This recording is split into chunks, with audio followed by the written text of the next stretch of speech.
di mi makalimot, ma'am. Sige. Ay, daghan sa kay itong natabangan. Bisag unsang kalamidad mo abot na agad siya. Idol dito mo gato. Ngano idol man to nimo? Alagan dito nabuhat diri. Napangga ko card man eh. Kainom daw kayo. Oh, mga panghatay. Mga tambal.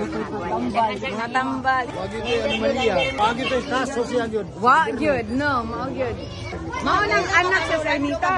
Bilid day ko, manginusara na matumalay, way dahang, sutsibiritsi. Mayora sa good morning, I'm Bunta. Na mga medical ba way problema. Agi dayon. Basta konsehanan magstorya ha, tinuod gyud na.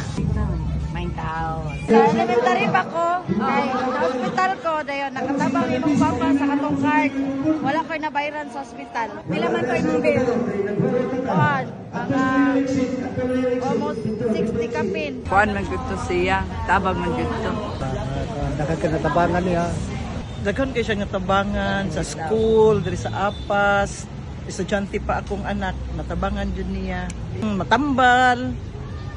Tatak Del Mar. Dugay na kayo ng alagad. Ako sa kayo natabang sa mga kuan, mga medical na assistant, sa mga maintenance ng kuan. Salamat jud ko nga nakuan jud salbar akong bana sa yang learning. Butan, maayong binuhatan. Nakala tog side car so diri. Nya, Nakawa gid sa lima diri. wa gilibog no. Ma'am kanang the legend yun na siya nga mutanon. Matidabangon yun kay si Congressman. Pilit ko sa ni Congressman Raul Dilma sa iyang pagpanelbisig si Congressman sa North District, Cebu City. Grabe ang iyang suporta sa mga barangay. Gani, dyan asa ang pista sa bukid ko agit siya. Kaya, usay ako'y makadrive, kaya maluoy ko gawa sa driver. Kadakuan nito imong papa maghatag og mga notebook sa eskwelahan. Kanang mo halubilo siya. Halubilo siya namo. Kanang mo halubilo gid siya, walay boundaries together sa mga tao. Walay boundaries, mo halubilo gid siya. Ari ti mo gud niya ma-embrace nato ana. Kuan siya kanang actually kaning mga bridge, mga ingani, mga kaning mga gym.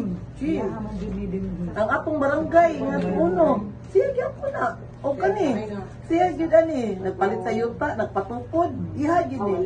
Munang legacy sa mga Delmar, dili gyud ba mapan sukad pa sa una sa Daghan lagi siya natabangan. Hindi ni makalimot nimo og simot.